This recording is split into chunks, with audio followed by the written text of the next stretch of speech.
nom du Père et du Fils et du Saint-Esprit, ainsi soit-il. Vous le savez qu'en ce mois d'octobre 2012, nous fêtons, ou certains fêtent, pas nous, je l'espère, le triste anniversaire des 50 ans de l'ouverture de Vatican II. Ce Vatican II qui, pour Jean XXIII, devait être un aggiornamento, comme il le dit donc dans le terme italien, ce qui signifie une mise à jour de la doctrine catholique. Alors, soi-disant, cette mise à jour avait pour but de rendre accessible au monde moderne la doctrine catholique, donc de l'exprimer avec des mots plus modernes, sans changer la doctrine. C'est l'intention qui était annoncée. En réalité, plus qu'une mise à jour, c'est une nouvelle version que nous avons, si j'ose employer les termes de l'informatique d'aujourd'hui. Vous le savez, quand si vous utilisez ces choses-là, vous avez des mises à jour, mais c'est une mise à jour du même logiciel, du même programme, pour le perfectionner, pour en combler les failles, etc. Et puis régulièrement, par contre, vous avez des nouvelles versions qui rechangent tout le système. Eh bien, Vatican II, en fait, n'est pas une mise à jour, n'est pas une meilleure expression de la même foi, la foi catholique, mais est plutôt une mise au goût du jour et l'expression d'une nouvelle doctrine et même d'une nouvelle religion. Alors, je voudrais aujourd'hui vous parler de cela selon un aspect particulier par rapport aux dernières déclarations de Benoît XVI, qui a dit deux choses. D'une part, que Vatican II n'avait pas engagé l'infaillibilité de l'Église. D'autre part, que Vatican II était une direction, un guide à suivre pour arriver au port du salut. Alors, est-ce que, en soi, dans l'absolu, Vatican II n'avait pas les conditions et n'avait pas l'intention de s'imposer infailliblement et d'imposer une doctrine à l'Église universelle, puisque c'est de cela qu'il s'agit. Il faut revenir à la doctrine de l'infaillibilité du pape, définie, et de l'Église, définie par le Concile du Vatican, le seul, l'unique, celui qui a eu lieu à la fin du XIXe siècle, sous l'autorité du pape Pie IX. Donc ce concile du Vatican, nous définit cette doctrine que tous les chrétiens doivent croire, mais qui était crue, bien sûr, avant le concile du Vatican. Ne faisons pas cette erreur plus ou moins volontaire des historicistes actuels qui, lorsqu'ils voient une définition de l'Église, par exemple, au IVe siècle, on va définir de manière définitive, c'est l'origine du terme, la doctrine de la Sainte Trinité, de la divinité de notre Seigneur Jésus-Christ. Ce n'est pas pour autant qu'on n'y croyait pas avant. Ce n'est pas parce qu'on l'a définie à un moment donné que avant elle n'était pas crue par l'Église. Bien au contraire, c'est lorsque se lèvent des erreurs dans l'Église, ce qu'on appelle des hérésies, que l'autorité de l'Église, le pape ou le concile œcuménique qui veut dire universel, le rassemblement des évêques, ce n'est pas pour autant que ce rassemblement des évêques va condamner ces erreurs et affirmer ainsi la doctrine qui a toujours été crue par l'Église. Et le Concile du Vatican va venir condamner définitivement les erreurs du protestantisme, du jansénisme, du gallicanisme, ces erreurs des 16e, 17e, 18e siècle, plus les erreurs rationalistes du fameux siècle des soi-disant Lumières, et bien sûr de la fameuse Révolution française. Voilà ce que fait le Concile du Vatican, et il nous dit que lorsque le pape parle en tant que pape, ou que les évêques parlent en tant qu'autorité de l'Église, tous ensemble, qu'ils soient réunis en concile ou qu'ils soient dispersés par toute la terre, quand le pape ou l'ensemble des évêques sous l'autorité du pape nous donne à nous chrétiens, à tous les chrétiens, à l'ensemble des chrétiens, une doctrine sur la foi, sur ce qu'il faut croire et sur ce qu'il faut faire, ou sur ce qu'il faut faire, donc la morale, pour être sauvé, à ce moment-là, le pape et les évêques sous son autorité sont infaillibles, c'est-à-dire qu'ils ne peuvent pas se tromper et qu'ils ne peuvent pas nous tromper. Pourquoi nous croyons cela? Parce que l'Église l'a défini au Concile du Vatican, mais parce que cela est ce qui est enseigné par notre Seigneur Jésus-Christ. Et il le dit à Saint Pierre, « J'ai prié pour toi, afin que ta foi ne défaille pas, et quand tu seras converti, eh bien, tu devras aussi enseigner, éclairer les autres. » Cela également tient à la mission de l'Église. Jésus, avant de remonter au ciel, dit à ses apôtres, allez enseigner toutes les nations, apprenez-leur à faire ce que je vous ai dit de faire. Apprenez-leur à observer mes commandements. Celui qui croira et sera baptisé sera sauvé, celui qui ne croira pas sera condamné. Et il dit également à Saint Pierre, peu de temps avant de remonter au ciel, paie mes agneaux, paie mes brebis, sois le pasteur de tout le troupeau de l'Église, c'est-à-dire que ce soit les autres apôtres, qui auront pour successeurs les évêques, ou que ce soit tous les fidèles. Voilà les fondements de la doctrine de l'infaillibilité. Notre Seigneur Jésus-Christ étant Dieu, étant remonté au ciel, il a voulu continuer son œuvre par sa sainte Église, par l'Église catholique, et il a dit, je vous enverrai à ses apôtres, je vous enverrai le Saint-Esprit, et à ce moment-là, il vous enseignera toutes choses. Et c'est ce Saint-Esprit qui est la source de l'infaillibilité, de l'autorité de la Sainte Église, quand elle enseigne à tous les fidèles des doctrines sur la foi et les mœurs. La raison en est simple, nous devons savoir ce que nous devons croire, ce que nous devons faire si nous voulons notre salut éternel. C'est une chose extrêmement importante. Nous ne resterons pas tout le temps ici-bas. Nous savons que nous allons mourir. Et à ce moment-là, notre âme, elle sera jugée. C'est l'objet de l'évangile d'aujourd'hui. Nous devrons rendre des comptes. Si nous avons obéi au commandement de Dieu, de notre Seigneur Jésus-Christ, je ne dis pas seulement, comme on dit de façon vague aujourd'hui, fais le bien, parce que ce bien est souvent très vague. Non, obéis au commandement de notre Seigneur Jésus-Christ. C'est ce qu'il dit à ses apôtres. Apprenez-leur à faire ce que je vous ai dit. Eh bien, si nous avons obéi, nous savons que nous obtiendrons le salut de notre âme. Si, par contre, nous n'avons pas suivi les enseignements, les commandements de notre Seigneur Jésus-Christ, eh bien, nous ne pourrons pas nous sauver. Nous mériterons l'enfer, tout simplement.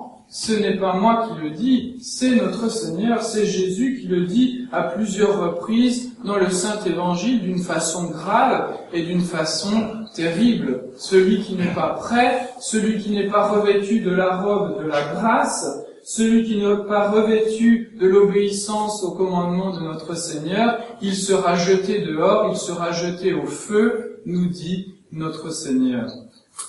Et si nous sommes chrétiens, nous croyons en la parole de Jésus. Donc voilà la doctrine de l'infaillibilité. Nous devons savoir ce que nous avons à faire, ce que nous devons croire en tant que chrétiens. Ce n'est pas nous qui sommes juges, c'est l'autorité de l'Église qui est juge parce qu'elle représente notre Seigneur Jésus-Christ. D'où le problème avec Vatican II, où on annonce, alors Jean 23 avant, Benoît XVI maintenant, que ce concile, entre guillemets, n'engageait pas l'infaillibilité.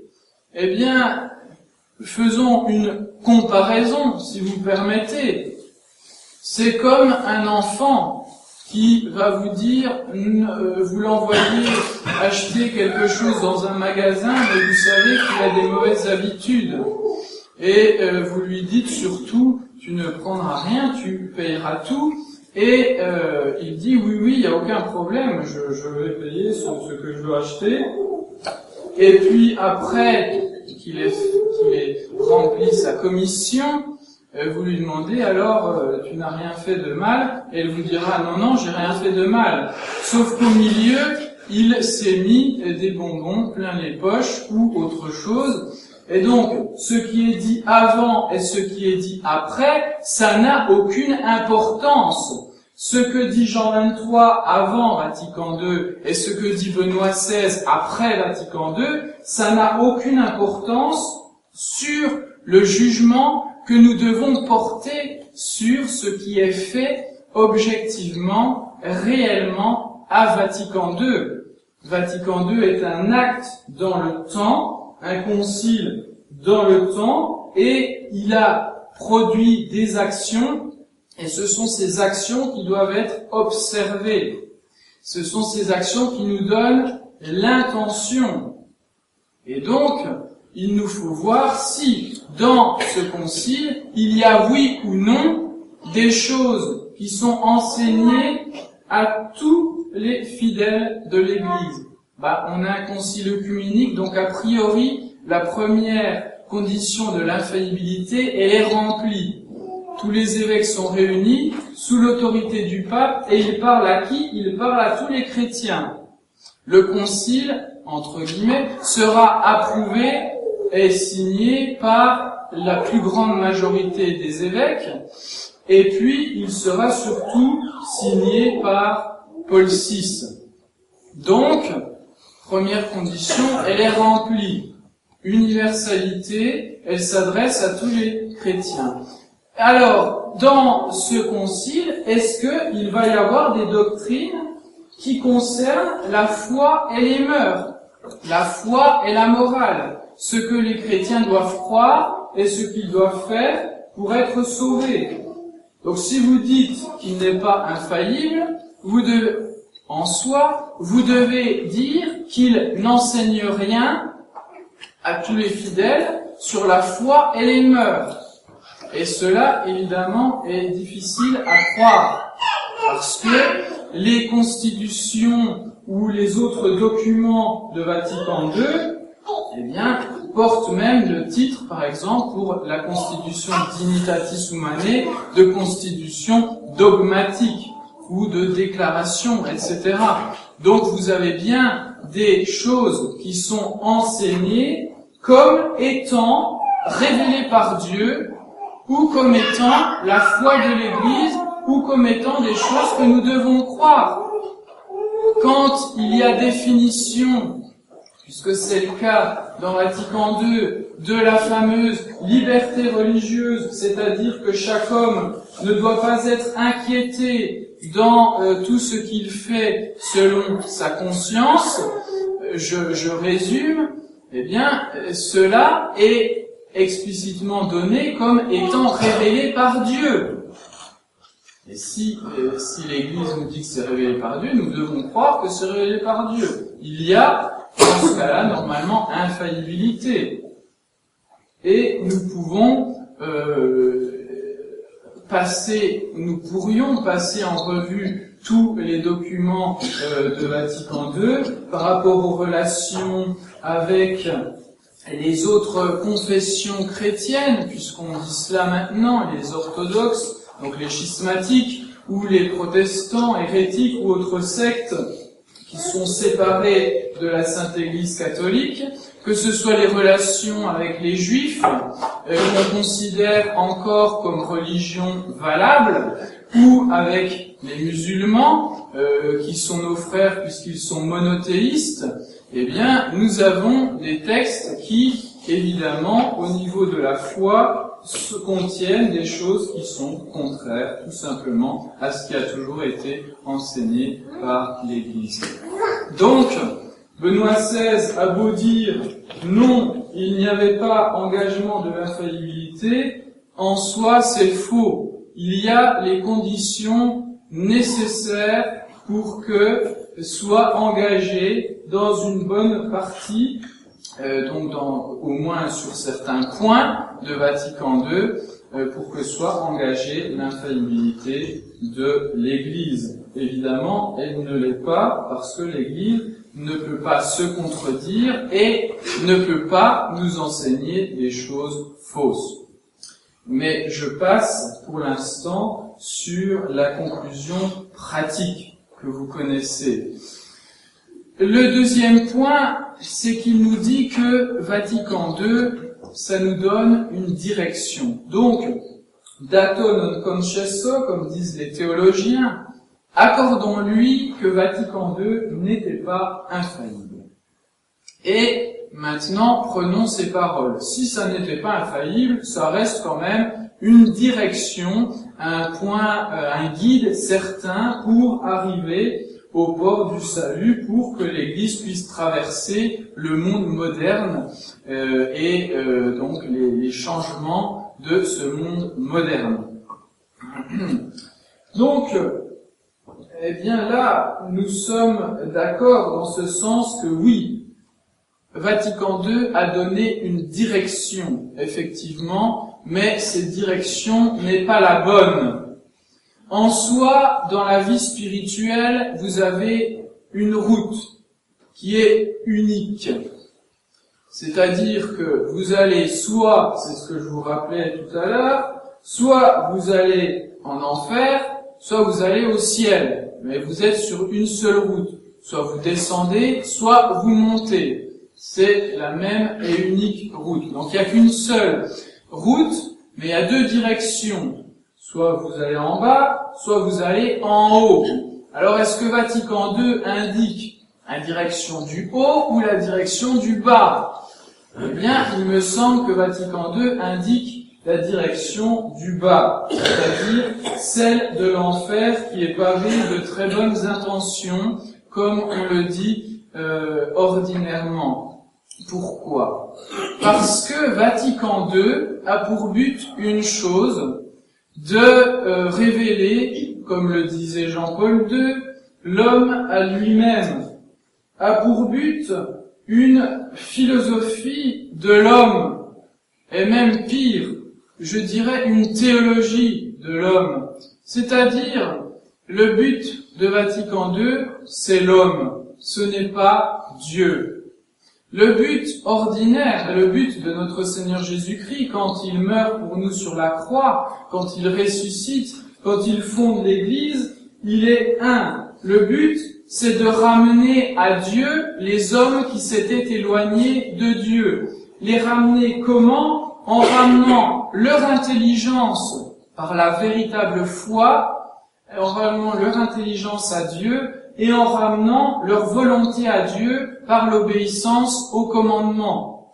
Tout cela, évidemment, dans un cadre de vie qui soit complet, qui permette l'intelligence des commandements de Dieu et puis la pratique de ces commandements de Dieu. D'où toutes les pratiques de la vie spirituelle, le jeûne, l'abstinence, la prière, l'observance des dimanches et fêtes, etc. Tout cela fait partie d'un ensemble et permet d'assurer justement notre salut éternel par l'obéissance aux commandements de notre Seigneur. Et le but est donc le retour à Dieu de l'homme qui s'était éloigné de Dieu. Et Vatican II, c'est quoi le but? Eh bien, le but, ce n'est pas Dieu, c'est l'homme. L'homme, et il n'y a que l'homme. Regardez donc cette déclaration, la dignité humaine. On ne parle pas de la gloire de Dieu, on parle de la dignité humaine. On ne parle pas des droits de Dieu, on proclame les droits de l'homme. On ne parle pas de l'Église qui est hiérarchique, qui a notre Seigneur Jésus-Christ, vrai Dieu et vrai homme, à sa tête, le pape, les évêques, les prêtres, les fidèles. Non, on parle de l'Église en tant que peuple de Dieu. Donc, encore une fois, on parle des hommes, et il n'y a que cela dans leur bouche. Et si vous lisez tous les textes actuels, vous voyez que tout ce qu'on fait, tout ce que Benoît XVI fait, les évêques, entre guillemets, font, c'est du soi-disant humanitaire. C'est du social. On ne ramène pas les hommes à Dieu. On ne leur dit pas qu'ils ne marchent pas dans la voie des commandements de Dieu. Je vous donnais le cas récent de ces fameuses questions sur le mariage, et où les évêques, entre guillemets donc, avaient évidemment réagi d'une façon lamentable, mais qui correspond bien à l'état d'esprit qu'ils ont, puisqu'ils n'ont même pas condamné les péchés qui sont contre nature, qui ont été condamnés par Saint Paul, par notre Seigneur Jésus-Christ, et qui sont même contre la loi naturelle, c'est-à-dire contre la nature même de l'homme, contre ce que Dieu a créé, et par conséquent contre la dignité même de l'homme dont il parle si souvent, et cette dignité pour eux étant que l'homme puisse faire, penser pratiquement tout ce qu'il veut tant qu'il ne gêne pas les autres. Eh bien non, la dignité de l'homme, elle est de s'orienter vers Dieu. La dignité de l'homme, elle est de s'élever vers le bon Dieu parce que c'est son but. Et quand vous arriverez dans vos derniers instants, quand vous arriverez à votre mort, vous repasserez toute votre vie et là, vous vous poserez peut-être des questions si vous ne les êtes pas posées auparavant. Mais je vous dis, il faut vous poser les questions maintenant. Vous dire, eh bien, pourquoi suis-je fait? Pourquoi suis-je ici-bas? Pourquoi est-ce que même nous existons? Nous existons parce que Dieu nous a créés et parce que Dieu nous a rachetés et parce que Dieu veut que nous allions à lui. Et que vous le vouliez ou non, le monde où nous sommes, il passera, donc notre vie terrestre, elle passera, et ce monde sera consommé pour faire place au monde, au nouveau monde, à la nouvelle terre promise par notre Seigneur Jésus-Christ. Tout ce que nous connaissons, eh bien, disparaîtra, et il ne restera plus que notre âme, il ne restera plus que notre corps ressuscité pour la gloire, ou bien le corps des damnés qui souffrira éternellement en enfer. Ça, c'est la vérité, c'est celle qui est enseignée par notre Seigneur. Et le problème, c'est que aujourd'hui, on ne veut plus affirmer ces vérités. C'est ce qu'a voulu faire Vatican II. L'enfer, l'homme moderne, ça lui plaît pas trop, quoi. Souffrir éternellement, c'est quand même pas, c'est pas formidable. Croire en Dieu, bon, d'accord, à la limite.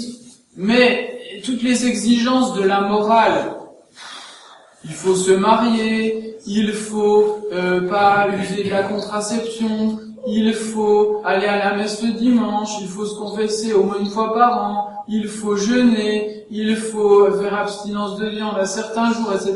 Toi, quand même, l'homme moderne, il peut se passer de ça, non? On peut prier dans la nature, on peut s'élever vers Dieu comme ça. Donc, on va plus ou moins supprimer tout cela en disant qu'on va revenir à la pureté évangélique. Mais je viens de vous le dire, l'évangile nous dit le contraire de ce que dit Vatican II, que ce soit sur la fameuse dignité humaine ou que ce soit sur toutes les pratiques de l'Église catholique.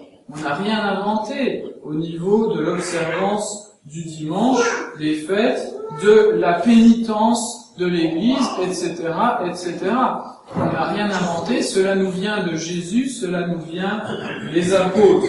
Donc la direction qui est donnée est la direction de l'homme. Et la direction de l'homme, c'est la direction de l'enfer. Parce que c'est l'homme qui se prend pour Dieu. Et quand on parle sans arrêt des droits de l'homme, nous voyons que ces droits de l'homme, tels qu'ils sont exprimés, eh bien, dans la fameuse déclaration révolutionnaire et dans celle de l'ONU, eh bien, ces droits de l'homme sont contraires fondamentalement à la doctrine catholique et entraînent l'homme à se diviniser lui-même. C'est lui qui choisit la vérité. C'est lui qui choisit ce qu'il doit croire. C'est cette fameuse liberté de conscience, liberté religieuse. Et j'ai été non pas surpris, mais conforté dans ce qu'il faut penser cette semaine en écoutant un laïcard, appelons-les tels qu'ils sont, qui donnait comme définition de la laïcité pratiquement mot pour mot les termes de la déclaration de Vatican II sur la liberté religieuse. Donc, d'où elle vient? Elle vient de Jésus, elle vient de l'Église, ou bien elle vient de ce monde laïque, de la Révolution française, des fameux, soi-disant, lumières du XVIIIe siècle. Comprenez qu'il y a une opposition entre les deux. Donc la direction, c'est la direction de l'homme. Et revenons à notre péché originel, le péché d'Adam et d'Ève. Vous serez comme des dieux. Vous connaîtrez le bien et le mal. Vous aurez la science parfaite du bien et le mal. Ça veut dire, vous serez les juges du bien et du mal. C'est vous qui déciderez ce qui est bien et ce qui est mal. Que font les sociétés, les États actuels aujourd'hui? C'est eux qui jugent ce qui est bien et qui jugent ce qui est mal. S'ils jugent que l'homosexualité est bien, alors elle est bien. S'ils jugent qu'elle est mal, alors elle est mal. Non, mes bien chers frères, c'est la nature même de l'homme et qui est créée par Dieu qui juge de ces questions-là. C'est un exemple parmi d'autres. Donc l'homme qui se fait juge de ce qui est vrai, de ce qui est bien ou de ce qui est mal, eh bien c'est l'homme qui se fait Dieu.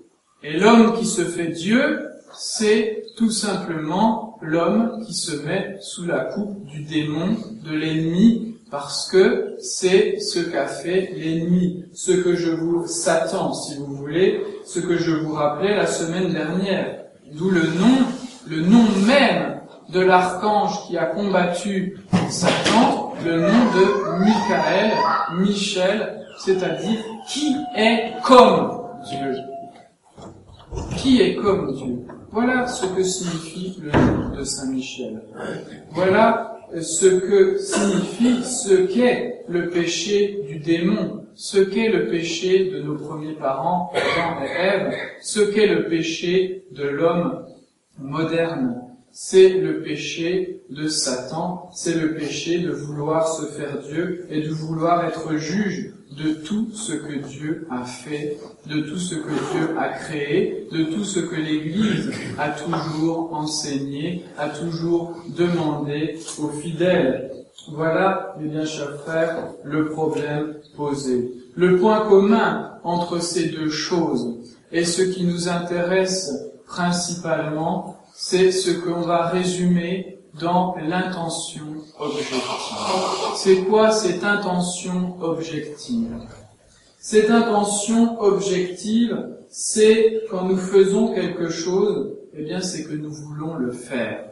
C'est que l'homme qui juge droitement ne va pas juger du fort intérieur des gens, de ce qui se passe dans l'âme des gens, dans l'intelligence, dans la volonté des gens. L'homme qui est juste, il va juger de ce qui est fait objectivement. Et si ce qui est fait est conforme ou non, non pas à son jugement, mais au jugement de Dieu, au jugement de l'Église. Voilà pourquoi nous refusons Vatican II, parce que objectivement, Vatican II, eh bien, devait être à les conditions mêmes de l'infaillibilité. Ça, c'est un fait objectif.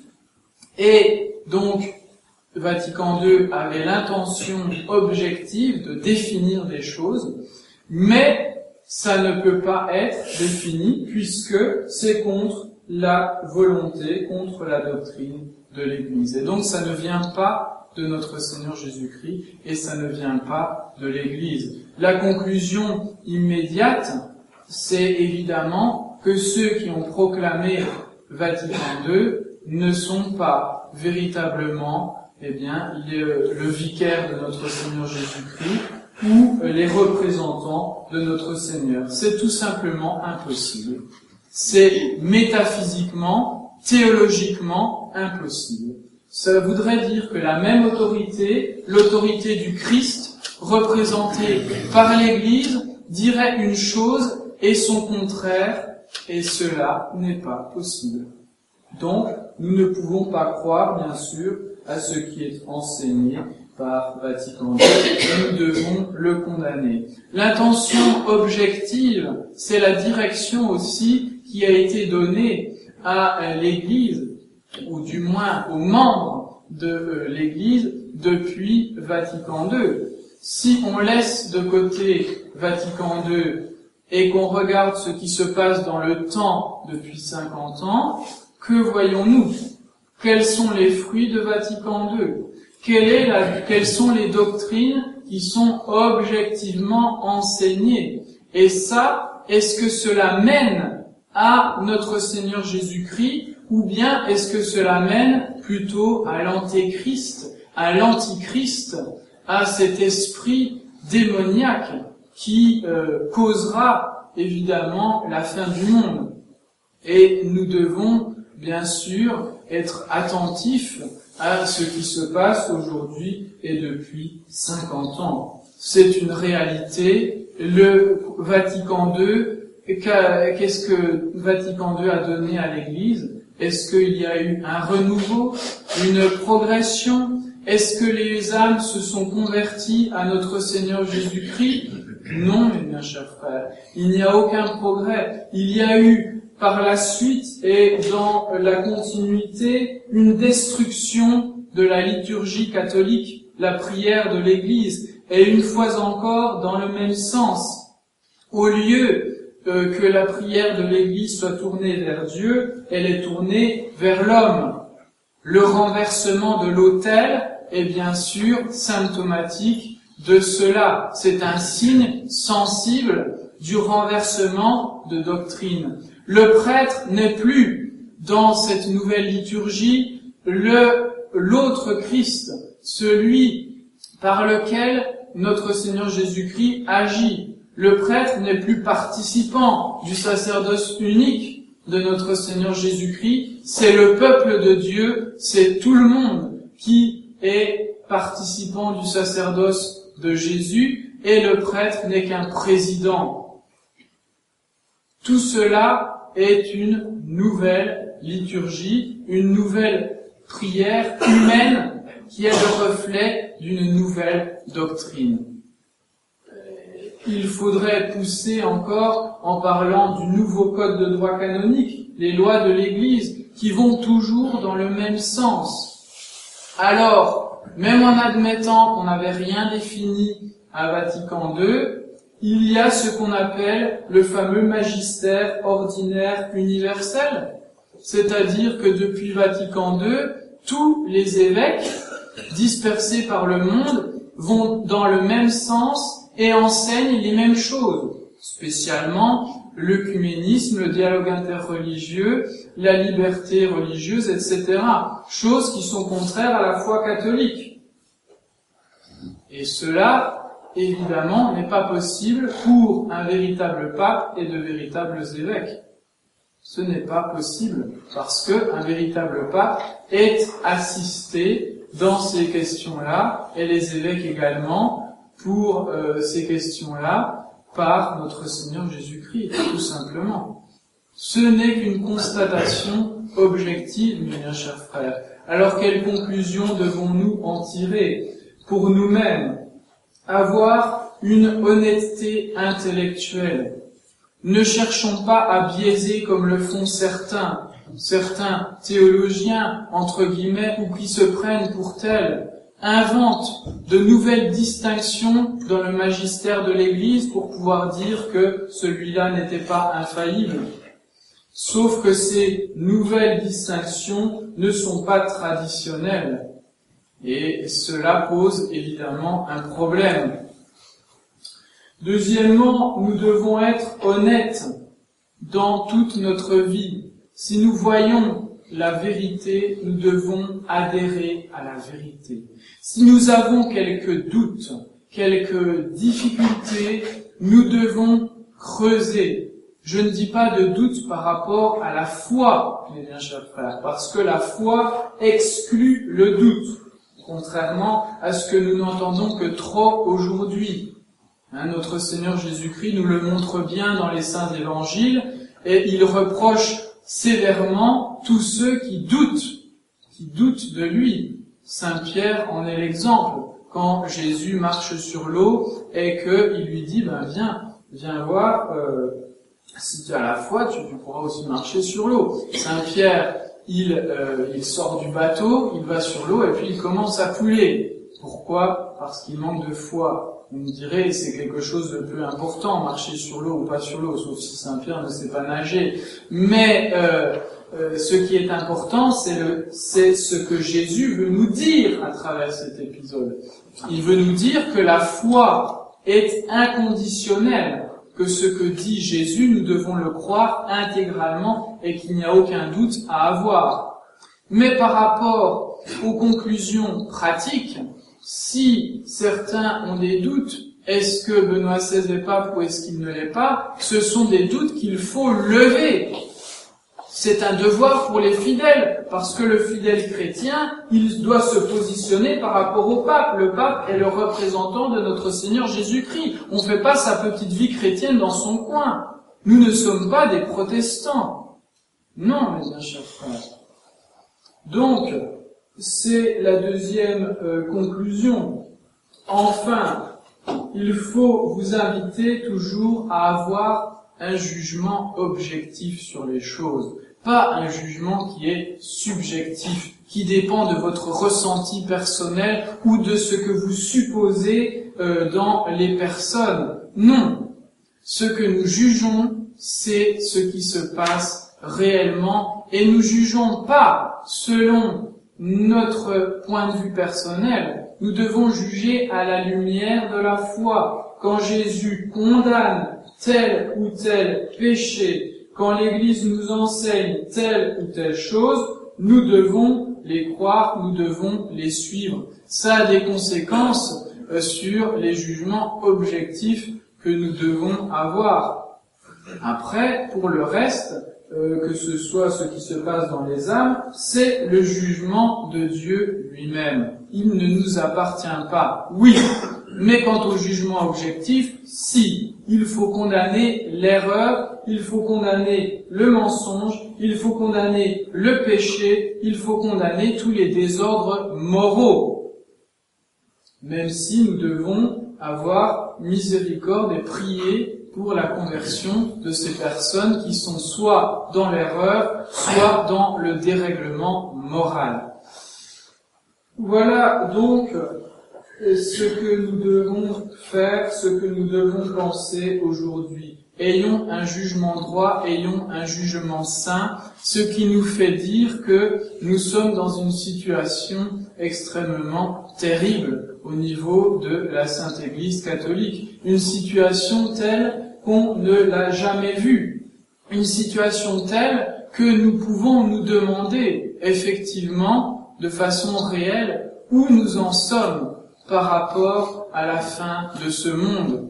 J'en parlerai pour le dernier dimanche après la Pentecôte. Sans avoir des vues apocalyptiques, je ne suis pas prophète. Je m'appuie simplement sur ce que je vois et sur ce que nous dit notre Seigneur Jésus-Christ, sur ce que nous dit l'apôtre Saint Jean dans ce livre, l'Apocalypse. Et nous devons être attentifs à ces signes, mes bien chers frères.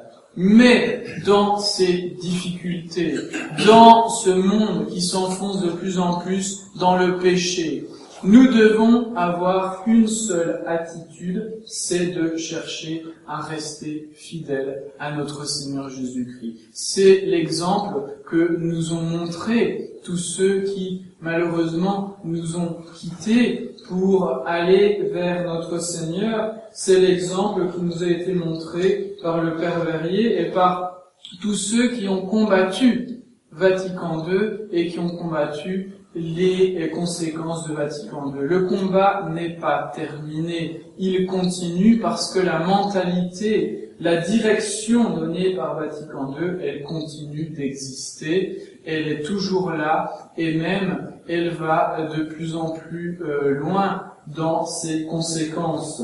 Nous devons donc être toujours prêts et être toujours fidèles à notre Seigneur dans toutes nos actions, dans toutes nos pensées. Ayons cette simplicité que je vous prêche souvent, cette simplicité de notre foi. On n'a pas de doute dans la Sainte Église, on n'a pas de doute dans notre Seigneur. La situation paraît très mal engagée, bien sûr. Quand est-ce que nous en sortirons? Est-ce que nous en sortirons? Mais cela n'est pas notre problème, mes bien chers frères. Tout ce que nous avons à faire, c'est à être fidèles à Dieu, fidèles à notre Seigneur. C'est ce qu'il nous demande. Et quand il nous dit « Est-ce que je trouverai encore la foi sur terre quand je reviendrai ?» Ça veut dire « Vous soyez fidèles, vous restez-moi fidèles, gardez une confiance inébranlable dans toutes les promesses que je vous ai faites. » Gardez une foi inébranlable dans toutes les doctrines que je vous ai enseignées et gardez aussi mes commandements. C'est ce qu'il a dit à ses apôtres lors de la dernière scène, lors de ce dernier repas avant sa passion. Donc, demandons à Dieu, demandons à notre Seigneur, faisons la prière que l'Église met sur nos lèvres dans ce dimanche après la Pentecôte. Eh bien, nous vous en supplions, Seigneur, préservez, protégez votre famille, familiam tuam, contre toutes les adversités. Et faites que votre famille, eh bien, soit dévouée à votre nom par ses bonnes actions. Voilà, mes bien chers frères, ce qu'il nous demande, ce que nous devons faire comme prière. Demander la protection de Dieu humblement, mais en même temps montrer à Dieu que nous lui sommes dévoués par une vie spirituelle toujours plus profonde. Aujourd'hui, je voudrais expliquer un peu ce que nous faisons ici, et spécialement les changements qui ont eu lieu dans les années 60-70 dans l'Église. Changements non seulement sur la forme, mais également sur le fond. Il ne s'agit pas simplement d'une question de latin, d'une question d'ornement, d'une question de chant grégorien. En réalité, les changements ont été beaucoup plus profonds.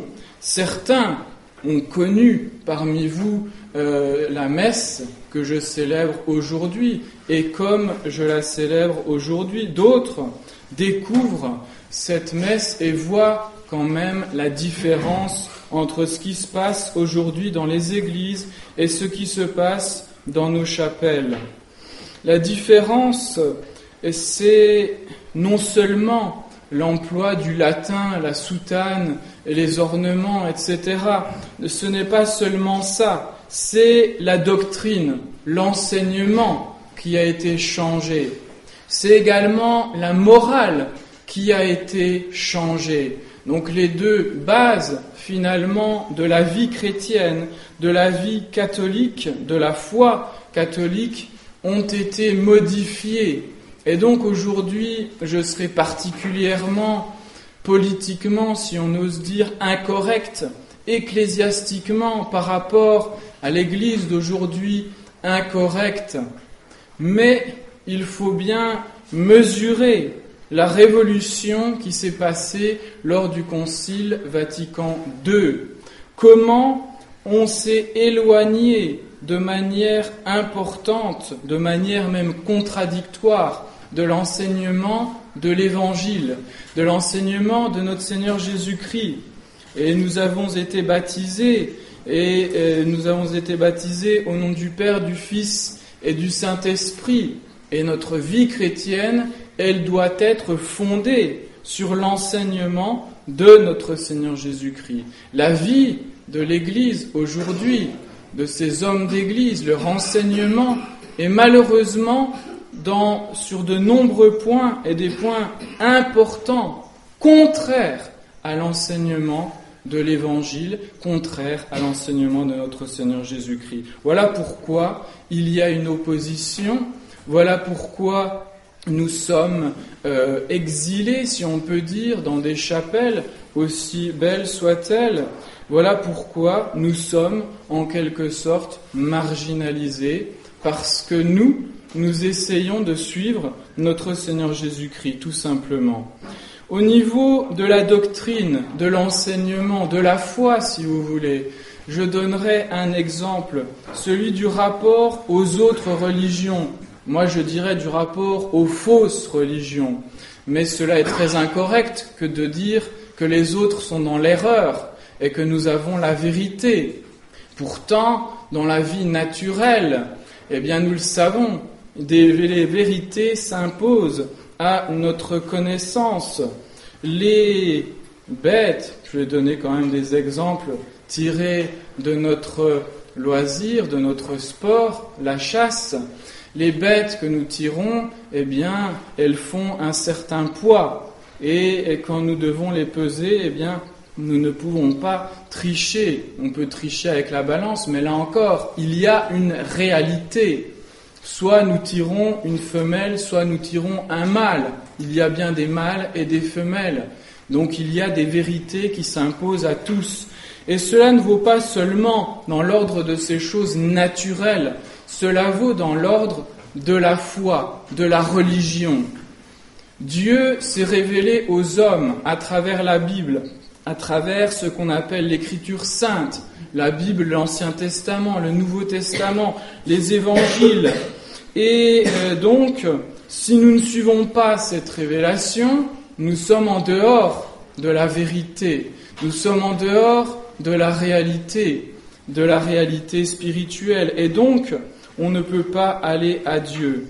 Alors, à l'époque et encore maintenant, on a prétendu que les relations avec les autres religions devaient être plus, détendues, apaisées, n'est-ce pas? Parce que par le passé, il n'y a eu que trop de guerres religieuses.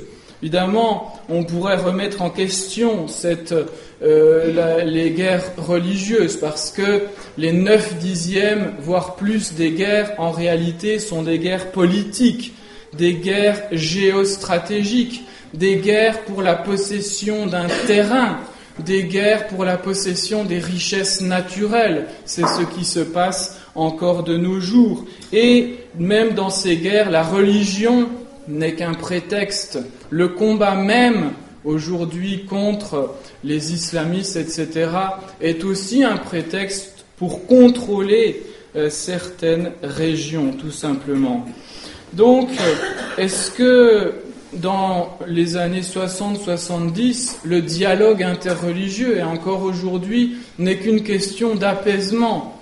Non, cela va plus loin. Les autorités, je dirais entre guillemets, ecclésiastiques, sont allées beaucoup plus loin. Il ne s'agit pas simplement de discuter avec les autres religions. Il s'agit de dire que ces religions viennent, elles aussi, pour une bonne part, de l'Esprit Saint, et viennent d'une certaine manière de Dieu et permettent à ceux qui les pratiquent d'aller vers Dieu. C'est l'enseignement actuel de l'Église, ou du moins des hommes d'Église.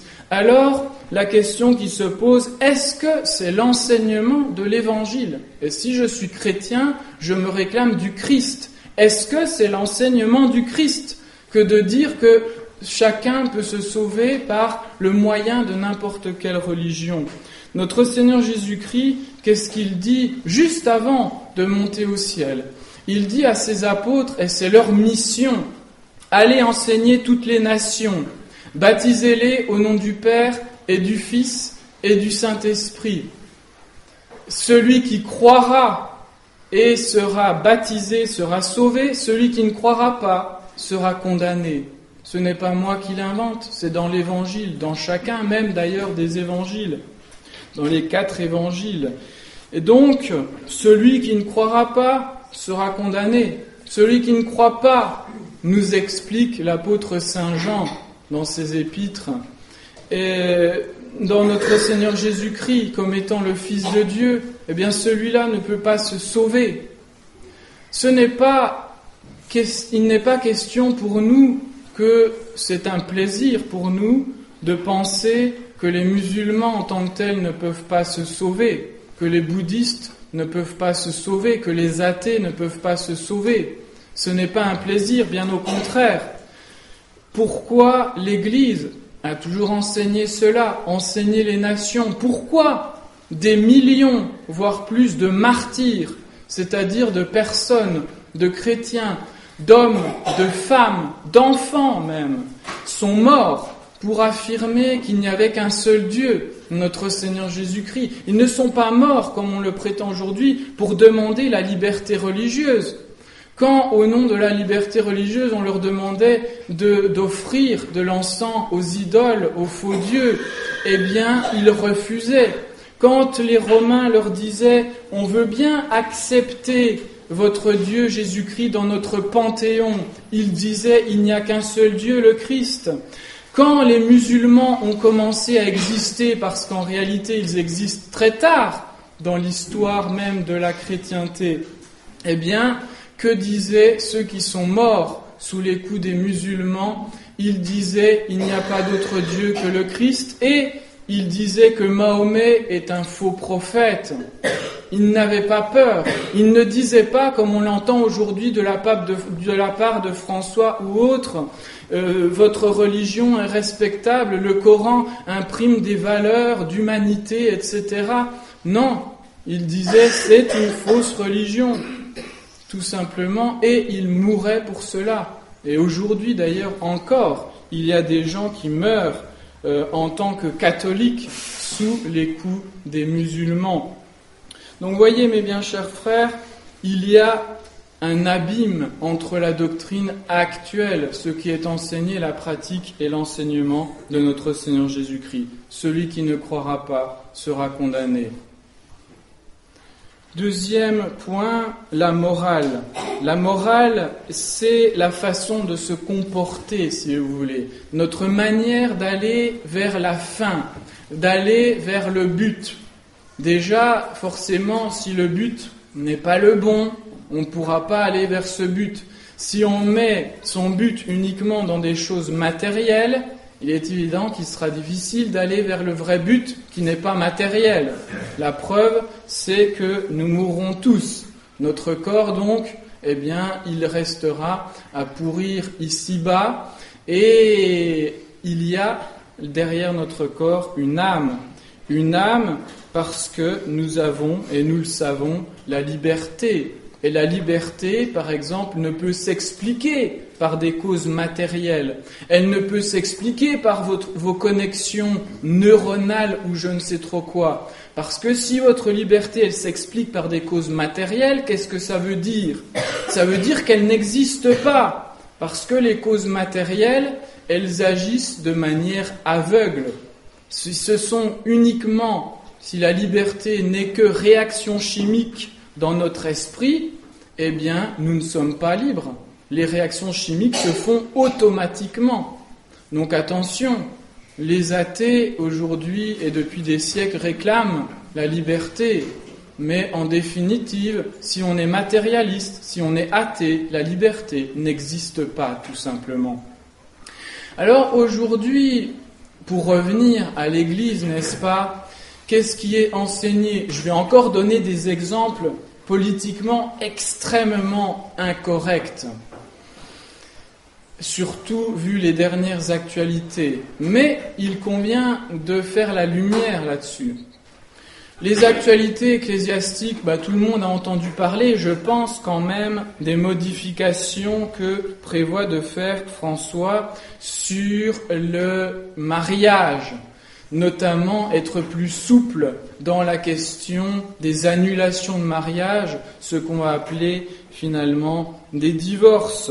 D'être plus souple également par rapport à l'accès au sacrement, à la communion, pour ceux qu'on appelle les divorcés remariés, ou ceux qui sont mariés avec quelqu'un qui est divorcé, même si eux n'étaient pas mariés, etc. Donc il y a plusieurs cas de possibles d'ailleurs. Et il est intéressant de voir que ces cas ne sont pas précisés dans les textes, alors qu'il faudrait évidemment être beaucoup plus précis pour bien définir les choses. Et donc, on veut leur donner accès à la communion. Mais que dit l'apôtre Saint Paul ? Il nous dit « Celui qui mange la chair de notre Seigneur indignement, celui-là, il devra subir le jugement. » Et il ajoute qu'à son époque, beaucoup sont morts parce qu'ils avaient profané en définitive le corps de notre Seigneur Jésus-Christ, parce qu'ils n'en étaient pas dignes, parce qu'ils étaient dans une situation qui était contraire à l'Évangile. Notre Seigneur Jésus-Christ, quant au divorce, au mariage, nous dit « Il ne faut pas séparer ce que Dieu a uni. Ce que Dieu a uni, que l'homme ne le sépare pas. » Et donc il rappelle l'indissolubilité du mariage. Aujourd'hui, on prétend assouplir cette indissolubilité, mais l'assouplir, en définitive, c'est la détruire, et c'est contraire à l'évangile de notre Seigneur Jésus-Christ. Également, l'attitude, le langage vis-à-vis de certains péchés. Aujourd'hui, on ne veut plus employer le mot de péché, ça fait peur, n'est-ce pas ? On parlera d'erreur, de faute, etc. Là encore, il faut s'entendre sur ce que c'est. Le péché, c'est une action qui est contraire à la loi de Dieu ou à la droite raison, c'est-à-dire à la loi naturelle qui vient aussi de Dieu, bien évidemment, par rapport, si vous voulez, à la nature des choses. Tout simplement. Le péché, c'est d'abord un acte objectif. Et l'Église juge d'abord sur les actes objectifs. L'actualité récente, évidemment, c'est le massacre dans une boîte de nuit homosexuelle. Et les autorités ecclésiastiques trouvent bon, évidemment, de se lamenter sur ce massacre. Nous n'approuvons pas, et aucun chrétien ne peut approuver ce genre de choses. Notre Seigneur nous le rappelle dans l'évangile d'aujourd'hui que nous venons de lire. Tu ne tueras pas. C'est le 5e commandement de Dieu. Et donc, nous ne pouvons pas nous réjouir de cela. Mais en même temps, les ecclésiastiques aujourd'hui trouvent bon de dire, comme ça a été le cas l'année dernière par rapport au mariage civil des homosexuels, de dire que les homosexuels apportaient quelque chose à la société, de l'amour. Alors, ceci est évidemment extrêmement grave et une fois de plus contraire à l'Évangile.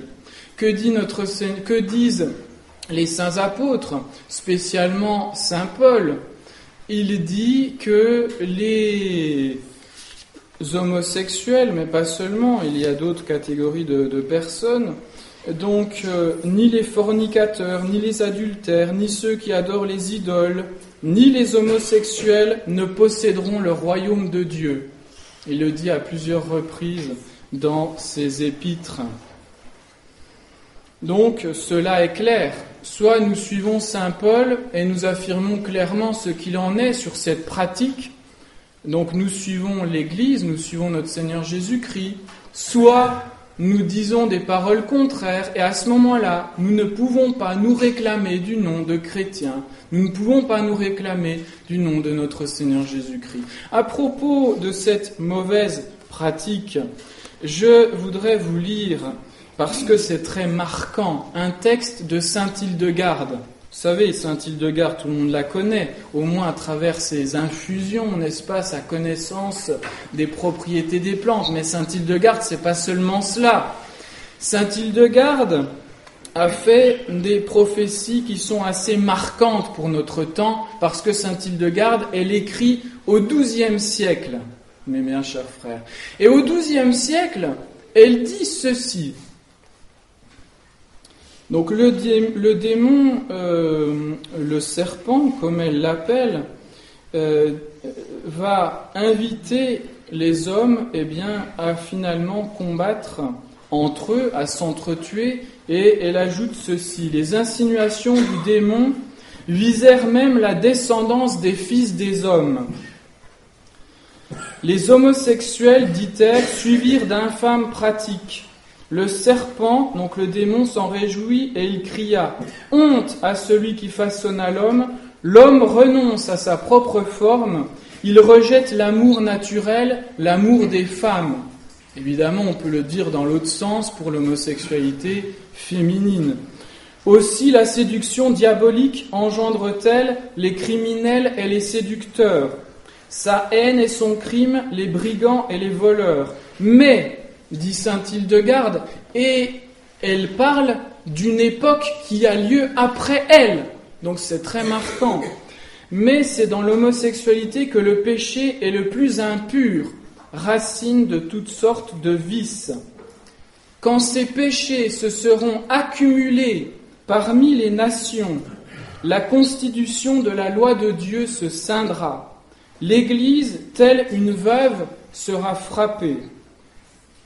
C'est très intéressant, n'est-ce pas, parce que nous avons ici un texte incontestablement du XIIe siècle. Là, c'est une traduction, donc, même à des éditions qui sont pas spécialement catholiques, Albin Michel. Et donc, très clairement, cette pratique non seulement est condamnée, mais en plus, elle nous dit qu'à un moment donné, cette pratique sera répandue parmi les nations et que l'Église sera scindée.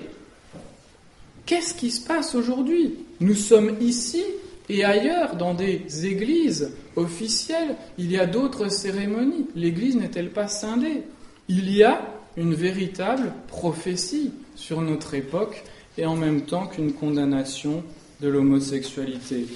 Alors que les choses soient claires, il ne s'agit pas et il ne faut pas, parce que les médias font sans arrêt, malgré qu'ils disent « non, on ne fait pas d'amalgame », mais ils passent leur temps à faire des amalgames. Parce que moi, catholique, en tant que tel, je suis contre l'homosexualité, je dis que c'est un péché grave et contre nature, on va me condamner pour homophobie, on va penser que je vais prendre mes armes et que je vais aller tirer dans les boîtes de nuit homosexuelles. Ça, c'est de l'amalgame. Le bon Dieu, il a dit dans la Sainte Écriture, « Je ne veux pas la mort du pécheur, je veux qu'il se convertisse et qu'il vive. » Donc à travers ce genre d'action, nous voyons que l'islam est une fausse religion et nous voyons que les médias font en permanence le jeu du lobby LGBT, comme on dit aujourd'hui. Il faut être clair, nous sommes contre le péché, mais nous dénonçons le péché pour que le pécheur sorte de ce péché, pour que celui qui n'a pas la foi catholique vienne à la foi catholique, comprenne ce qu'il en est avec la grâce de Dieu, pour que celui qui n'a pas un comportement moral correct sorte de ce comportement moral, parce que s'il y reste, eh bien, comme le dit l'apôtre Saint Jean dans son Apocalypse, il finira en enfer, dans le lac de feu et de soufre. Ce n'est pas moi qui le dis, je suis simplement l'Écriture sainte. Troisièmement, les questions, je dirais, plus secondaires, plus pratiques, question de la liturgie, n'est-ce pas, dont je parlais dans mon introduction, question de la soutane, de l'habit ecclésiastique, c'est pas forcément évident de la porter tous les jours, tout le temps, spécialement quand il s'agit de franchir des barbelés, etc. Mais la soutane a une signification, a un sens, de même que cette messe, avec son latin, cela a un sens. Et ce n'est pas que le latin, n'allez pas penser que la nouvelle messe qui se passe dans les églises, c'est simplement une traduction des paroles que je dis, moi en latin, que l'Église a dit, disait et dit encore. Non, ce n'est pas seulement une traduction, il y a des changements fondamentaux dans l'attitude, dans la position. On a supprimé les autels comme ça, sur lesquels le prêtre célèbre face à Dieu, à la croix, pour le mettre face au peuple. C'est un signe, si vous voulez. Au lieu d'appeler le prêtre, on l'appelle président de l'Assemblée, alors que ce n'est pas simplement un président de l'Assemblée. Le prêtre, il est un moyen, un médiateur entre Dieu et les hommes, un intercesseur entre Dieu et les hommes, parce que le prêtre, en fait, c'est notre Seigneur Jésus-Christ. Et donc, radicalement, la mentalité qui a changé, c'est la mentalité égalitariste. Nous voulons que tout le monde soit au même niveau. Et dans l'Église, on a eu et on a encore cette mentalité. On veut que tout le monde soit au même niveau. Mais la réalité est différente. Même dans l'ordre naturel, il y a des gens plus intelligents que d'autres. Il y a des gens plus doués que d'autres de leurs mains. Il y a des gens qui visent mieux que d'autres, etc. Donc il y a des inégalités. Et même avec un entraînement, il reste ces inégalités, parce que certains auront plus de facilité et d'autres moins. Eh bien, dans l'ordre surnaturel, dans l'ordre spirituel, c'est pareil. Le problème aujourd'hui, c'est qu'on confond inégalité et injustice. Ce n'est pas parce qu'il y a inégalité entre l'homme et la femme, inégalité entre le petit et le grand, entre l'intelligent et le moins intelligent, entre le riche et le pauvre. Ce n'est pas pour cela qu'il y a forcément une injustice. Dans certains cas, il y a des injustices, oui. Mais dans d'autres cas, et dans la plupart des cas, il n'y a pas injustice, il y a simplement inégalité. Et cette inégalité, dans l'Église, est une inégalité hiérarchique, organisée. Il y a Dieu, il y a notre Seigneur Jésus-Christ, et puis, sur terre, il y a les représentants de notre Seigneur Jésus-Christ.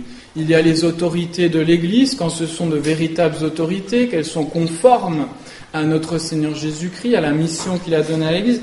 Et puis, il y a les prêtres qui représentent notre Seigneur Jésus-Christ et qui agissent, qui font les actions de notre Seigneur Jésus-Christ. Quand le prêtre, tout à l'heure, donc, à la messe, va prendre l'hostie, va prendre le calice, va dire « Ceci est mon corps, ceci est mon sang », ce n'est pas le pain qui devient mon corps à moi, mon sang à moi, pour le vin. Non, c'est notre Seigneur Jésus-Christ qui parle par la bouche du prêtre. Quand le prêtre confesse et qu'il va dire « Je t'absous de tes péchés, je te pardonne de tes péchés », ce n'est pas le prêtre qui pardonne les péchés, c'est notre Seigneur Jésus-Christ qui agit à travers le prêtre. En mettant le prêtre au niveau du peuple, finalement, on coupe le peuple de notre Seigneur Jésus-Christ. Et on coupe aussi le prêtre de sa fonction. Pourquoi il y a autant de débordements aujourd'hui, de déviance, n'est-ce pas, chez les prêtres, d'abandon du sacerdoce, ou d'abandon tout simplement de la dignité sacerdotale, de la sainteté sacerdotale. Pourquoi ? Parce qu'on leur a enlevé une véritable messe tournée vers Dieu, parce qu'on leur a enlevé des barrières comme l'habit religieux, comme la soutane, qui reste une barrière au péché parce qu'elle nous rappelle en tant que signe notre consécration à Dieu. Et cela est extrêmement important. Et on a retiré enfin la prière du prêtre, le fameux bréviaire. Les prêtres ne sont plus obligés à cela. Et les prêtres, finalement, qu'est-ce qu'ils font aujourd'hui ? Ils abandonnent leur fonction. Quel prêtre fait encore lui-même le catéchisme, fait encore lui-même les enterrements, etc. Tout cela a une raison. Tout cela a une origine. L'origine, c'est la révolution qui s'est passée dans les années 60-70. Donc nous ici, nous luttons contre cette révolution. Parce que, en fait, cette révolution n'apporte rien, ni à l'Église, ni à l'humanité. L'humanité ne s'améliore pas. Elle ne s'améliore pas si on lui dit que chacun pense ce qu'il veut, spécialement dans l'ordre religieux. L'humanité ne va pas s'améliorer si on lui dit que ce qui est péché, en fait, est une chance pour la société. La cause de tous ces maux, nous dit encore saint Hildegarde, c'est la diversité des modes et des mœurs fomentées dans le peuple par l'antique serpent, le démon. Les hommes obéiront au démon, ajoutant là un détail en enlevant ailleurs un autre, désireux en la matière d'innovation et de changement constant. Voilà ce qui s'est passé dans les années 60-70 dans l'Église. On a voulu tout changer, parce que c'était la mode aussi de changer. Alors qu'il n'y a rien à changer. Comme le dit la Sainte Écriture, la vérité de Dieu demeure éternellement. Donc l'amour des nouveautés, l'amour du changement pour le changement, conjoint au culte de l'homme, voilà ce qui a donné naissance à ce qu'on peut appeler une nouvelle Église. Voilà ce qui conduit en définitive l'humanité à sa perte. Et une fois de plus, je cite saint Hildegarde, qui est lumineuse, l'âme cause sa propre mort quand elle n'essaie pas d'adhérer à Dieu. La nouvelle Église ne cherche pas à amener les âmes vers Dieu. Elle se tourne vers l'homme en tant que tel, en tant qu'homme. Elle fait de l'humanisme, de l'humanitaire. Mais on ne peut pas faire d'humanisme véritable, d'humanitaire véritable, si on n'est pas vraiment tourné vers le but de l'homme. Et le but de l'homme, c'est Dieu. Et donc, il faut, mes bien chers frères, tous, autant que nous sommes, si nous voyons les désordres de la société, les difficultés de la société, si nous voyons la montée de certaines fausses religions, comme l'islam, si nous voyons l'invasion littérale de l'islam, si on regarde historiquement, ça a toujours été un fléau de Dieu, une punition des sociétés qui se sont éloignées de la doctrine de l'Église.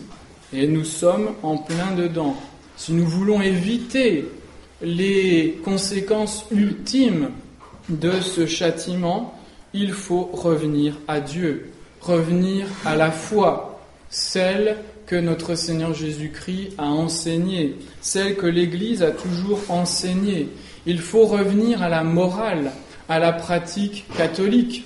Ce n'est pas facile, évidemment, mais cela permet d'élever l'humanité et surtout d'aborder nos derniers instants, parce qu'ils arriveront à un moment ou à un autre avec plus de sérénité, avec plus de paix, parce que nous serons prêts à faire face au jugement divin. Donc voilà la grâce que je vous souhaite à tous. Attendite a falsis prophetis. Faites attention, soyez attentifs aux faux prophètes. Dans cette page d'évangile, notre Seigneur Jésus-Christ entend nous donner une leçon de discernement spirituel. Alors cette leçon de discernement paraît très simple au premier abord. Notre Seigneur Jésus-Christ dit, il peut y avoir de faux prophètes. D'ailleurs, il l'a dit en d'autres circonstances, spécialement par rapport à la destruction de Jérusalem et par rapport à la fin des temps, à la fin du monde. Période particulière où il y aurait particulièrement de faux prophètes. Alors, notre Seigneur Jésus-Christ nous donne ce critère de jugement. Les bons arbres produisent de bons fruits, les mauvais arbres produisent de mauvais fruits. Donc, les faux prophètes produiront de mauvais fruits et les bons prophètes produiront de bons fruits. Et voilà, nous pourrions nous arrêter là. Vous seriez donc satisfait. Le sermon serait plus court, puisque en plus nous avons commencé en retard. Mais nous devons réfléchir davantage, mes bien chers frères, parce que cela est trop simple. L'existence des faux prophètes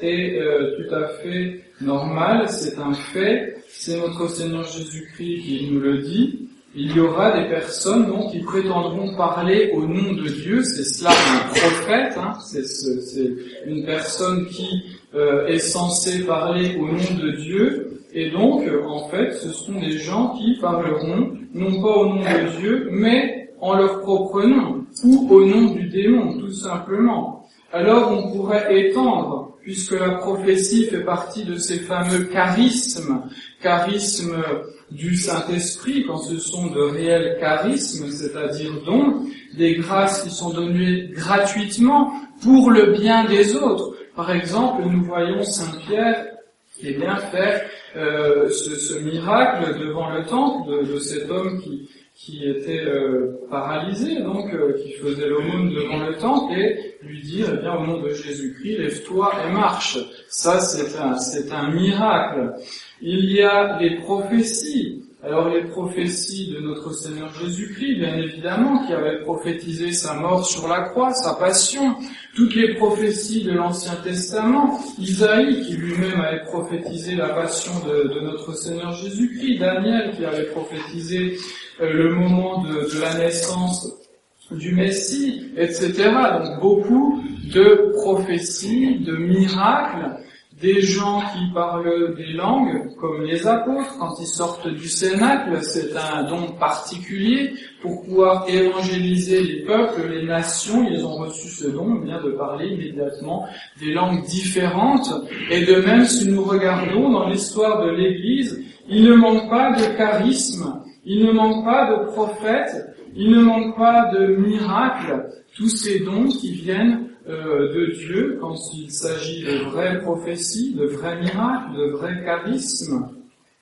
Et il ne manque pas également le pendant, c'est-à-dire que le démon va utiliser les mêmes artifices. Pour lui, ce sera des artifices, ce seront des faux prophètes, tandis que de la part du bon Dieu, évidemment, il y a des vrais prophètes, des vrais miracles, des vrais charismes, des vraies prophéties, etc.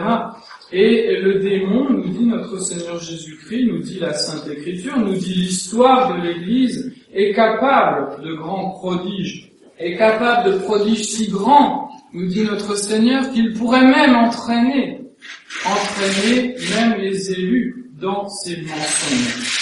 Il nous faut donc faire attention, c'est ce que dit notre Seigneur Jésus-Christ. Attendite, faites attention, soyez attentifs, soyez vigilants, comme le disait Saint Pierre dans son épître, soyez vigilants, vigilatez, veillez parce que le démon, il tourne autour de vous, il rôde autour de vous comme un lion, prêt à vous dévorer.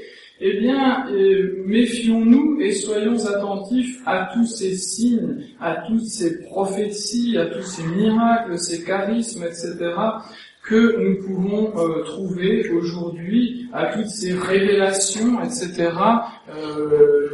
Notre Seigneur nous le dit très bien. Si on vous dit que le Christ est ici, n'y allez pas. Si on vous dit qu'il est dans le désert, n'y allez pas. Il y aura des faux Christ, des faux prophètes, des fausses révélations, des faux miracles, des faux prodiges. Eh bien, nous voyons d'ailleurs depuis 50 ans se multiplier beaucoup de soi-disant apparitions, même de la Sainte Vierge. Nous voyons donc beaucoup de faux prophètes. Alors il y a des faux prophètes qui se prétendent de religion catholique, et puis il y a tous les autres faux prophètes, ceux qui vous annonçaient la fin du monde pour le 21 décembre dernier, etc. Cela fait partie évidemment des faux prophètes. Nous, en tant que chrétiens, nous devons être d'autant plus attentifs à ces personnes qui prétendent parler au nom de Dieu, qui prétendent parler au nom de la très sainte Vierge Marie ou au nom d'autres saints. Nous devons être d'autant plus attentifs, d'autant plus vigilants que nous sommes dans ces derniers temps prophétisés par notre Seigneur Jésus-Christ. Je ne dis pas que la fin du monde est pour demain, elle est peut-être pour dans 500 ans, etc. Le bon Dieu, il a une vision du temps, bien sûr, qui est tout à fait différente de la nôtre, qui sommes justement dans le temps, alors que lui est hors du temps. Et donc, mes bien chers frères, il nous faut être attentifs. Comment démasquer ces faux prophètes? Cela paraît simple. Les fruits mauvais, eh bien, ça veut dire que les prophéties, les miracles, etc., eh bien, ne seront pas de véritables prophéties, de véritables miracles.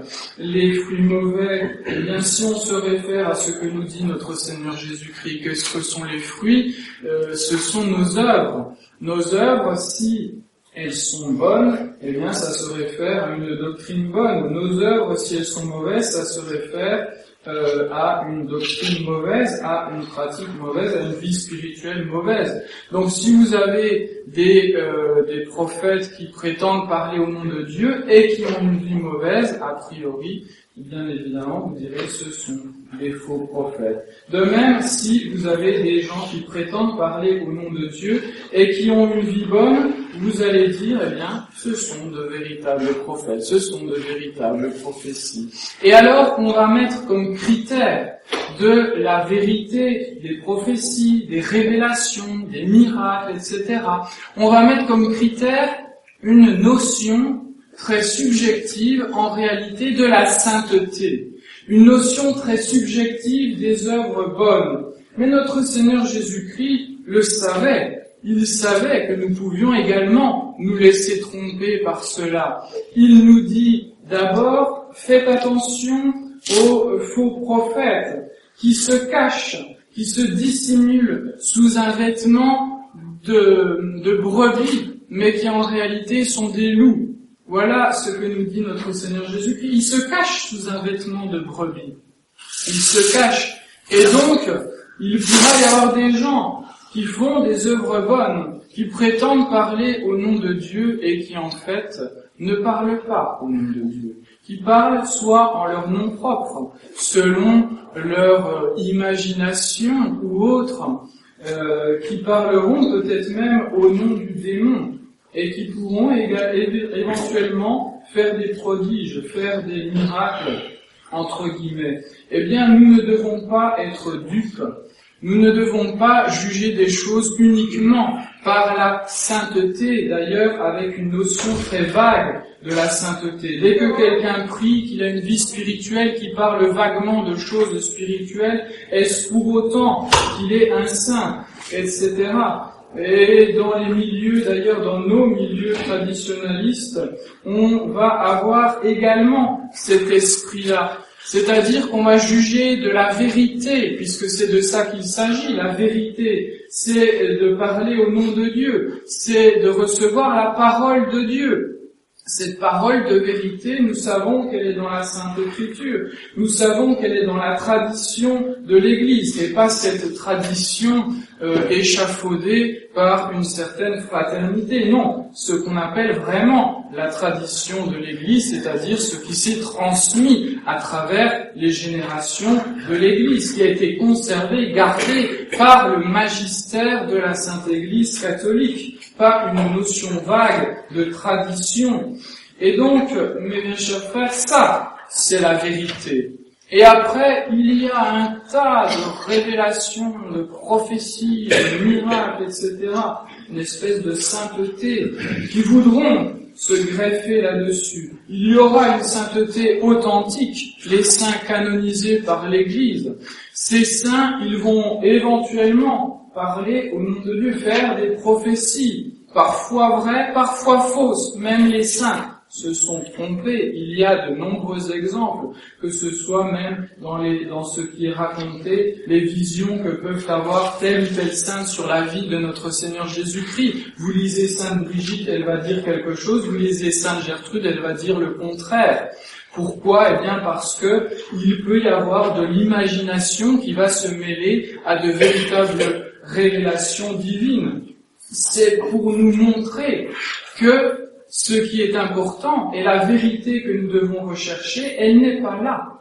Elle est dans la révélation, comme je vous le disais la semaine dernière. Elle est dans la Sainte Écriture, elle est dans la tradition, elle est dans le magistère de l'Église qui, lui, est juge de ces révélations, qui, lui, est juge de la sainteté. Alors, anticiper même la sainteté de certaines personnes qu'on canonise aujourd'hui dans nos milieux, évidemment, est quelque chose de très téméraire. Il faut attendre que l'Église se prononce. De même, choisir la sainteté. Par exemple, si Benoît XVI ou autre, Jean-Paul II a canonisé un tel et que cette personne nous plaît, on va la retenir dans notre calendrier liturgique. Mais une autre ne nous plaît pas, Mère Teresa, ça nous plaît pas, donc on la rejette. Mais ça, ce n'est pas l'état d'esprit du chrétien, ce n'est pas l'état d'esprit de l'Église. Soit on rejette tout parce qu'effectivement on a une fausse autorité, encore là des faux prophètes, des gens qui parlent ou qui prétendent parler au nom de Dieu, soit on accepte cette autorité et toute cette autorité puisque le pape est infaillible quand il canonise aujourd'hui des saints. Bientôt Jean-Paul II sera canonisé. Et évidemment, inutile de vous dire les conclusions très claires qu'il faudra en tirer, tout simplement. C'est qu'on n'a pas affaire à une véritable autorité de la Sainte Église catholique qui ne parle pas au nom de Dieu. Parce que Jean-Paul II, vous le reconnaîtrez à ses œuvres, et là, les œuvres sont très claires, les fruits sont très clairs. Tout ce qu'il a fait pendant sa vie, évidemment, n'est pas saint, ne porte pas à honorer le véritable Dieu, à honorer notre Seigneur Jésus-Christ, mais plutôt à laisser les âmes dans leurs erreurs. Donc, pour en venir à notre critère de jugement, puisque je m'éloigne un petit peu, notre critère de jugement, notre Seigneur Jésus-Christ nous le donne.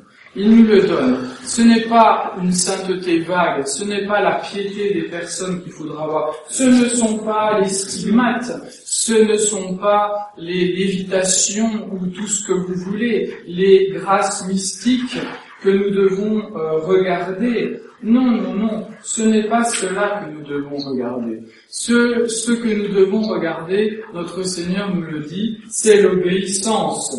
Ce n'est pas celui qui dit Seigneur, Seigneur qui entrera dans le royaume de Dieu, mais c'est celui qui fait la volonté de mon Père qui est dans les cieux. Voilà le critère, mes bien chers frères, de jugement par rapport aux révélations, par rapport aux prophéties, par rapport à toutes les doctrines, même je dirais enseignées aujourd'hui, eh bien, c'est l'obéissance à Dieu.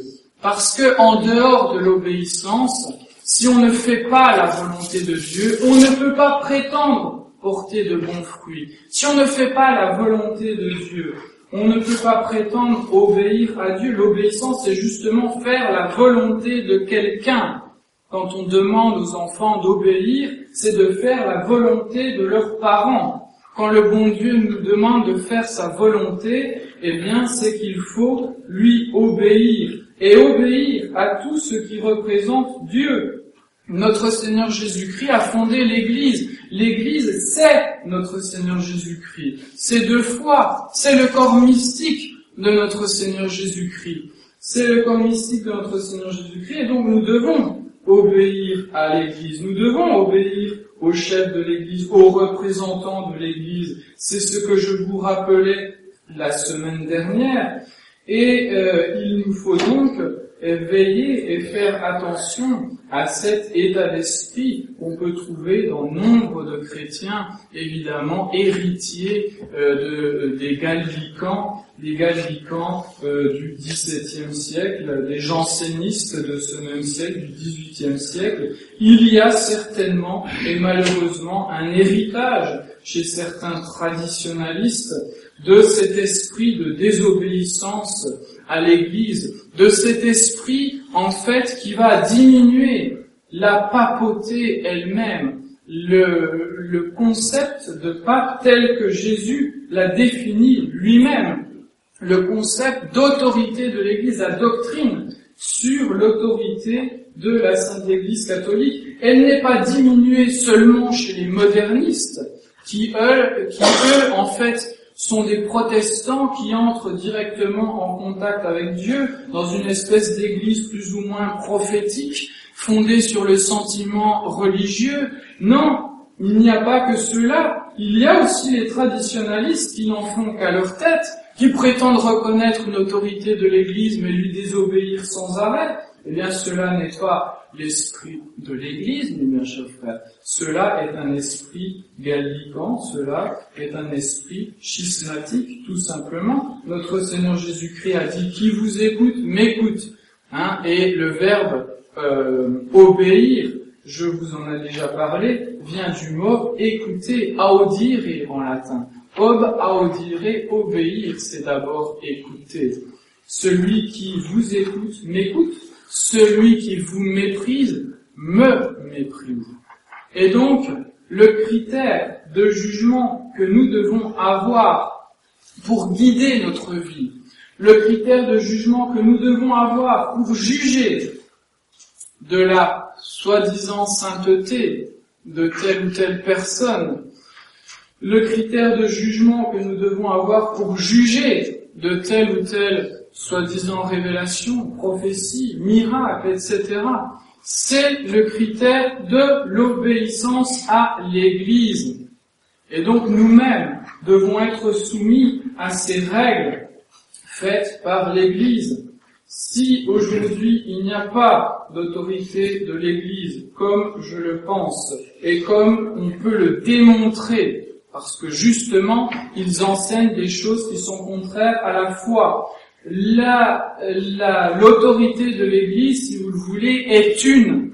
Elle est une dans le temps. C'est l'autorité de notre Seigneur Jésus-Christ qui s'exprime à travers tous les souverains pontifes et tous les évêques sous l'autorité des papes, à travers tous les siècles. C'est la même autorité. Et donc, elle ne peut pas se contredire, parce que c'est l'autorité du Saint-Esprit. Et donc, le Saint-Esprit, s'il vous dit, la liberté religieuse, elle est condamnée, c'est un délire, comme le Saint-Esprit l'a dit par la bouche du pape Grégoire XVI ou par la bouche du pape Pie IX, eh bien, ce même Saint-Esprit ne peut pas vous dire à Vatican II, la liberté religieuse fait partie du dépôt révélé. Ce n'est plus la même autorité. Ce n'est plus donc l'autorité de l'Église qui promulgue ces choses-là. C'est simple, il faut en tirer les conséquences. Et la foi catholique est simple, mes bien chers frères. Il ne faut pas chercher midi à 14h comme le font certains traditionalistes qui inventent de nouveaux modes de magistère, etc., etc. Non, la foi est simple. Et ma foi est simple. Je crois ce qui a toujours été enseigné par l'Église. Et si je crois ça, je suis dans l'incapacité métaphysique de croire ce qui est enseigné aujourd'hui par ceux qui sont, soi-disant, les autorités de l'Église. Je suis dans l'incapacité de croire en même temps les deux choses. Je ne peux pas croire en même temps que la liberté de conscience, la liberté religieuse est condamnée, et croire en même temps qu'elle est révélée par Dieu. Cela n'est pas possible. Cela n'est pas possible. Et donc, vous le voyez, le critère de jugement est justement cette foi, cette obéissance à l'Église, cette simplicité de notre foi. Il faudra en faire de même par rapport aux soi-disant révélations, sainteté, miracles, tout ce que vous voulez. Il y a des gens qui sont très friands, malheureusement, de toutes ces manifestations extraordinaires. Extraordinaires, ça peut être des manifestations extraordinaires de la grâce de Dieu, certes, mais ça peut être aussi des manifestations extraordinaires du démon pour entraîner les âmes dans l'erreur. Et ce sera souvent le cas aujourd'hui. Et d'ailleurs, parmi l'attitude de l'Église vis-à-vis de ces révélations, vis-à-vis de ces prophéties, de ces miracles, l'Église a toujours été extrêmement prudente, extrêmement circonspecte. Il y avait des enquêtes diocésaines, des enquêtes au niveau de l'Église universelle, au niveau de Rome. Il y avait des enquêtes pour discerner si telle ou telle chose venait véritablement de Dieu. Et même parfois, quand l'Église a canonisé, comme par exemple elle a canonisé Sainte Gemma Galgani, eh bien, elle a précisé explicitement qu'elle n'entendait pas se prononcer sur la réalité, par exemple, de ces stigmates. Elle s'est prononcée uniquement sur sa sainteté. Et elle a dit explicitement sur cela, nous ne portons pas de jugement. Et donc vous le voyez, la prudence extrême de la Sainte Église catholique qui ne prend pas tout ce qui apparaît comme étant des réalités spirituelles. Nous devons donc faire preuve de la même prudence, surtout aujourd'hui. Si on vous dit le Christ est là, n'y allez pas. Tous ceux qui vont en pèlerinage à tel ou tel endroit parce que c'est là qu'on va être sauvé, parce qu'il va y avoir des grands signes, etc. D'ailleurs, beaucoup en profitent pour faire des opérations commerciales, financières ou immobilières, etc. On voit que cela, évidemment, ne vient pas du bon Dieu. Donc, attendité, mes chers frères, il n'y a qu'un seul mot, c'est le premier mot de notre Seigneur Jésus-Christ dans l'évangile d'aujourd'hui, attendité. Faites attention, soyez vigilants, faites attention, il y a de faux Christ, il y a de faux prophètes. Le critère de discernement que vous devrez employer n'est même pas la sainteté de la vie, n'est même pas l'esprit de prière, etc. Vous avez chez les schismatiques grecs, par exemple, des gens qui prient toute la journée. Allez voir les moines du mont Athos, etc., qui ont une vie de pénitence extrême, de dénuement extrême, de pauvreté. Mais cela, mes bien chers frères, n'est pas un critère. Pourquoi ? Parce qu'ils sont séparés de la Sainte Église. Ils n'obéissent pas à la Sainte Église catholique. Ils sont schismatiques. Ils sont même hérétiques, puisqu'ils ne reconnaissent pas cette autorité du pape qui est quelque chose de foi. Et donc, vous le voyez, nous devons faire attention, et le critère de jugement, ce sera l'avis de l'Église, ce sera la doctrine de l'Église. Il ne faut pas anticiper cet avis et canoniser des gens avant qu'ils ne soient réellement par l'Église. Il faut faire attention aux fausses prophéties, il faut faire attention aux fausses révélations, il faut faire attention à tout cela. Et comment faire attention, comment veiller en jugeant de l'obéissance. Lisez tous les véritables manuels de spiritualité. Lisez Saint Jean de la Croix, qui est le docteur de l'Église par rapport aux réalités spirituelles. Et qu'est-ce qu'il nous dit quand il s'agit de lutter contre le démon ? Il nous dit, quand il s'agit de lutter contre les illusions du démon, eh bien il nous dit que la première chose à faire, c'est tout simplement d'obéir. Et ça, c'est valable, mes bien chers frères, dans notre vie de tous les jours. C'est valable autant pour les enfants que pour les adultes. C'est valable pour les enfants. C'est valable pour les enfants, pourquoi? Eh bien, parce que vous allez pouvoir vous dire un jour, ah tiens, moi je vais prier dans ma chambre, j'ai envie de prier, j'ai envie de faire une prière, ou bien j'ai envie de faire quelque chose qui va aider, soi-disant, mes parents, etc. Et puis en fait, vous le faites dans la désobéissance, vous le faites à un moment où vous devriez, je ne sais pas, vous promener, où vous devriez mettre la table, où vous devriez faire autre chose. Alors vous prétendez faire une chose pieuse, mais en fait, vous ne faites pas une chose pieuse, vous désobéissez à l'ordre voulu par Dieu. Vous le voyez, ce que je viens de dire, même pour vous, les enfants, eh bien, cela peut vous convenir. Et là, le faux prophète, c'est vous-même. Vous prétendez faire une action au nom de Dieu, une action bonne, mais en fait, vous faites une action pour vous-même. Parce que tout ce qui n'est pas dans l'ordre voulu par Dieu, tout ce qui n'est pas dans l'obéissance, eh bien, cela n'a aucune valeur. Et la Sainte Écriture nous en avertit. Nous avons eu, il y a peu, l'exemple dans les leçons des matines du fameux roi Saül. Combien de désobéissances il a faites qui lui ont valu sa déchéance. Il avait détruit une ville, vaincu par la grâce de Dieu, une ville donc païenne, et il devait tout brûler, absolument tout. C'est ce qu'on appelait l'anathème. Toute cette ville avait été vouée par Dieu à l'anathème. Il fallait tout détruire. Et Saül, il a gardé quelque chose, et soi-disant pour une chose bonne. C'était pour les offrir en sacrifice à Dieu. Mais le prophète Samuel lui a dit, eh bien non, le bon Dieu, il préfère l'obéissance que le sacrifice.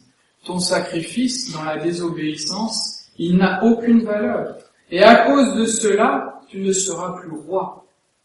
Vous voyez, ça peut paraître terrible, il peut paraître avoir une bonne intention, mais c'est à cause de cela, à cause de cette désobéissance, que Saül a été déchu de cette royauté et que le bon Dieu a préféré le roi David.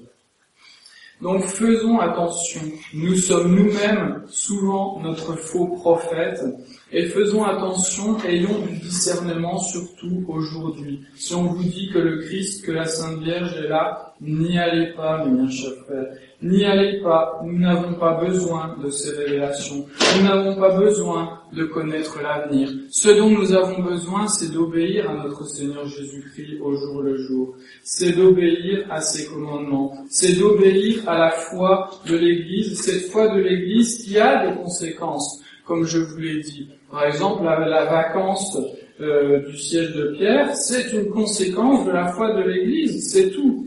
Si notre foi est simple, nous devons en prendre acte et agir en conséquence. Bien sûr, ce n'est pas facile, mais le bon Dieu ne nous a jamais dit que ce serait facile. Donc, mes bien chers frères, faites attention. Ayez une vie spirituelle beaucoup plus simple, non pas fondée sur des sentiments religieux, non pas fondée sur une vague notion de la sainteté, une notion très sentimentale. Non, la vie spirituelle, elle est fondée sur une chose, elle est fondée sur l'obéissance à Dieu. Notre Seigneur nous le répète sans arrêt pendant l'évangile, dans son évangile. Celui qui m'aime, il observe mes commandements, il obéit à mes commandements.